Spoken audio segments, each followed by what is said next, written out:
You just jokingly said, "You don't know how good a married woman is till you're older." Next second, you went from a forever single loser to being reborn into a wife-beater's body. This Z-list guitarist somehow married a rising pop star. She even gave him a cute daughter after the wedding. But good times don't last. Ever since the baby came, his band broke up. He blamed these two jinxes for everything, so he started drinking and gambling. His temper got worse. He'd beat the mother and daughter whenever he lost money or got drunk. As the memories flooded in, you looked at the empty bottle in your raised hand, then at the corner. The terrified mother and daughter cowered like startled birds. A wave of disgust and rage exploded in your chest. Clang, you let go, and the bottle smashed hard on the floor. The sudden noise made them flinch violently.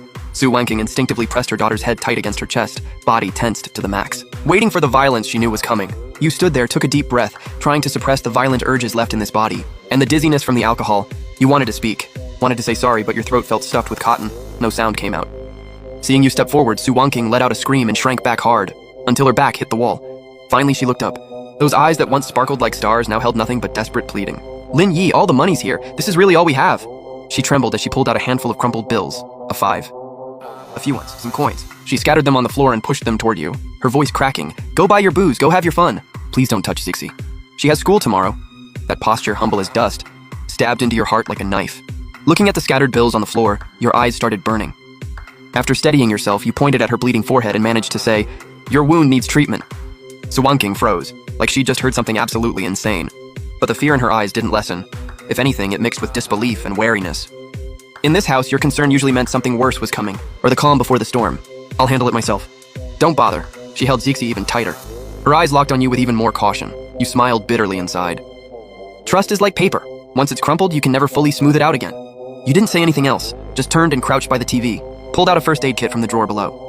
When you turned around with it, you saw Su Wenking had used the moment you weren't looking, trying to grab Zixi and run back to the bedroom. Seeing you suddenly turn, her legs went weak and she nearly fell. "Don't move," you blurted out, maybe too urgently. A bit too loud. Then, "Wah!"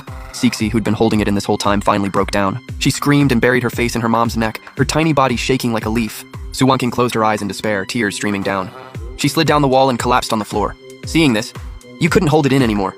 You ran straight to the bathroom without looking back, slammed the door shut, braced yourself against the sink, splashed ice-cold water hard on your face. The shock finally cleared your head a bit. You transmigrated. No going back. Since you took over this body, you gotta carry its karma. Even if it's a hell mode start, you gotta climb out step by step. In your past life, you went all in on music and died alone. This time, fate gave you a wife and a daughter. Yeah, the relationship's completely rotten, but as long as they're alive, there's hope. You looked up at your wet face in the mirror.